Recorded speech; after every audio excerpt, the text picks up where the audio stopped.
late from the 10:30 schedule, but we are working around legislation on the floors and caucuses. So thank you for joining us. I'll remind everybody, your cell phone, the electronic devices off, please. Let's just get started, Kristen, and I think this will finish fairly quickly. Thank you, Madam Chair, members of the committee. So I will start with the consent calendar memo, which is in tab A of your committee notebooks. And there are 3 items on the consent calendar today. So the first of those is approval of the meeting minutes from your all's last meeting, which was April 24th. You can find those in attachment A. And just a reminder that if anyone wants to abstain from voting on the minutes, you are more than welcome. The other 2 items that are on the consent calendar, you will find in attachment B, also within tab A. One exception, one of the proposals was recently amended, so you'll find it in the front cover of your committee notebook. So there are 2 limited scope audits. The first of those that's in attachment B is a review of the Kansas Department of Transportation's response to Great Bend's historic drag strip cost share project.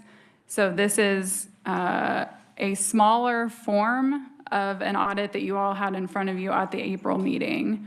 So the requester brought it back in a kind of more limited fashion. So this would be one of those 100-hour audits and specifically focus on the Great Bend project only. The second limited scope audit is the one that you would find inside the front portion of your cover that would have us review Ford County's ballot reconciliation process for the 2024 primary election. So again, this is a follow-up to some conversation that you all had at your last meeting in terms of last year's election security audit. We intended to include Ford County. They had sealed some of their documentation, so we're not able to draw any conclusions about them. So this is based on committee discussion to put together a limited scope audit to follow up on what is going to be a much smaller version of that audit. So this one would specifically be looking at how the ballot reconciliation process works. So essentially tracking the number of voters and number of ballots throughout that kind of primary election just for Ford County. And then the amendment that was recently made would also add on us looking for that there's like some language that's required, a declaration that's required in state law, and looking at whether or not the electronic and paper poll book and registration book includes that required language. And with that, that is it for the consent calendar. Okay, thank you. Committee, any questions? Senator Corson. Thank you, Madam Chair. Not a question, but I'm just going to be abstaining. I just want folks to know I'm be abstaining from voting because I wasn't here for the April 24th meeting and Senator Reddy filled in for me. So I'll be abstaining just for that reason. Okay.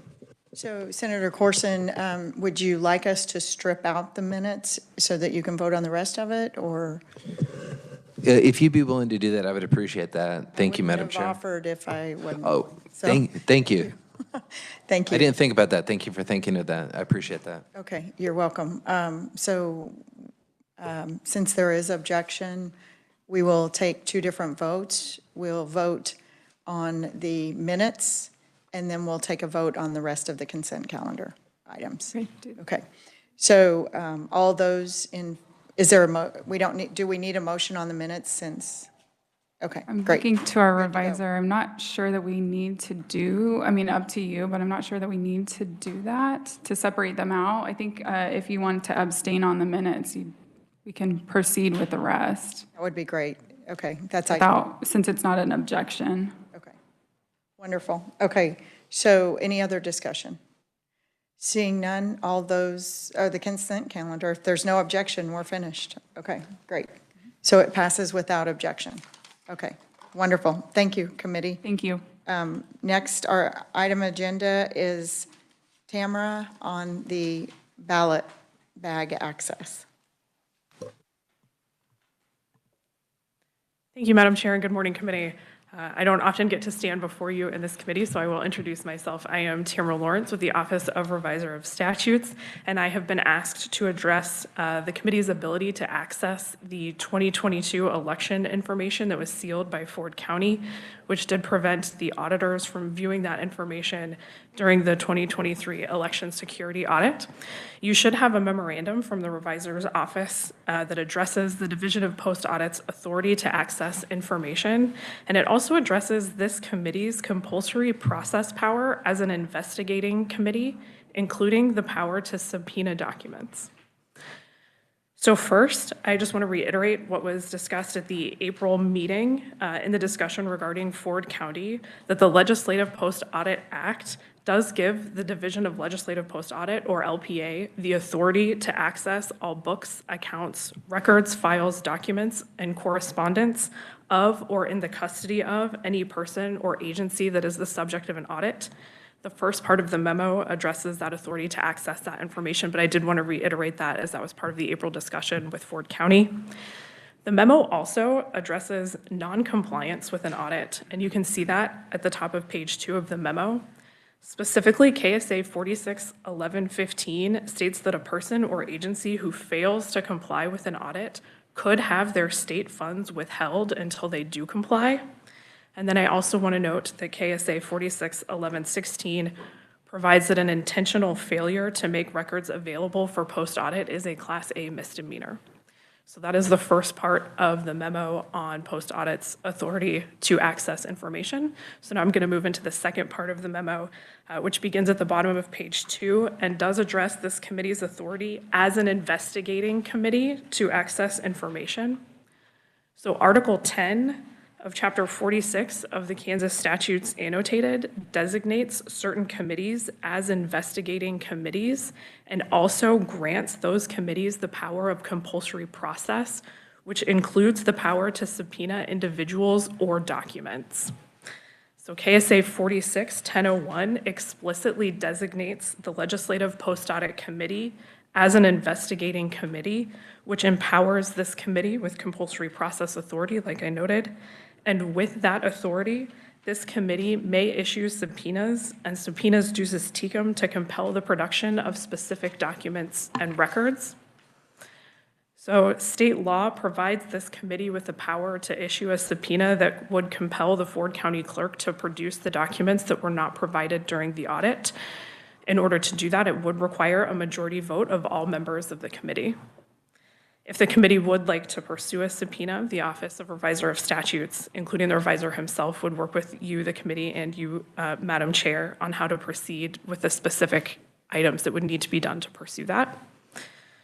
The memo also addresses non-compliance with an investigating committee, and failure to comply with a subpoena that is issued by an investigating committee could result in being held in contempt of the legislature, which is a Class A misdemeanor. So that covers the contents of the memo, and I'll be happy to answer questions. Thank you, Tamara. Committee, any questions? Senator Corson. Thank you, Madam Chair. So if we did pursue the subpoena, just as a technical question, who would actually be, as a legal matter, the entity issuing the subpoena? I believe it is this committee. So be this, the Legislative Post Audit Committee would be issuing the committee, and then it would be served on the appropriate officials in Ford County, and it would be in district court in Ford County, would be where the proceedings would take place? Presumably. Mm-hmm. Okay. Thank you. Thank you, Madam Chair. So just for clarification for those listening and everybody on the committee, what happened was Ford County put those documents that were needed for the audit in a sealed box that cannot, or container, that cannot be opened without a court order. And so instead of a court order, what we are doing is entertaining the idea of issuing a subpoena. Any other questions for Tamara?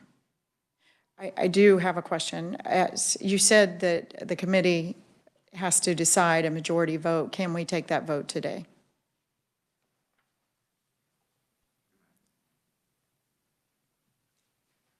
I believe you could. I would want to touch base with Gordon just to make sure there's not some piece of the process that we aren't missing, because I wouldn't want to lead you astray inadvertently. Okay, my concern is we are running out of time because of the date of the election. And so we have a very short window. So I would take a preliminary vote today, and hopefully you could move forward. But if we needed more information, would everybody be comfortable with that? Okay. Okay, it seems like it. So anybody want to make the motion then? Senator Thompson. Thank you, Madam Chair. Yes, I move that we issue a subpoena for the data that we were seeking from Ford County in the original audit. It's been moved by Senator Thompson, seconded by Representative Probst. Discussion on the motion. Seeing none, all those in favor say aye. Aye. All those opposed, nay. Motion carries. Committee, that is our work.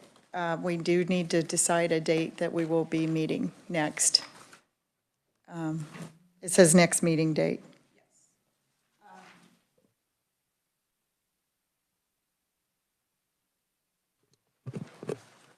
Just looking ahead, there's some information in tab B of your notebooks, sort of a graphical depiction and a listing of what audits are coming out, tentative order.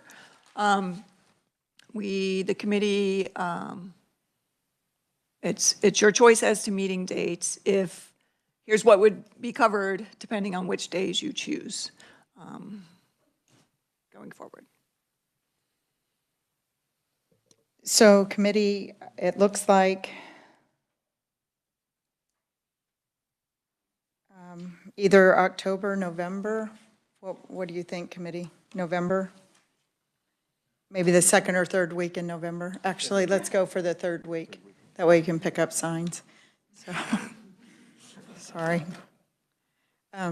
Tamara? I would note that if the issue of the subpoena does move forward, the LCC, I believe, is planning to meet in early July.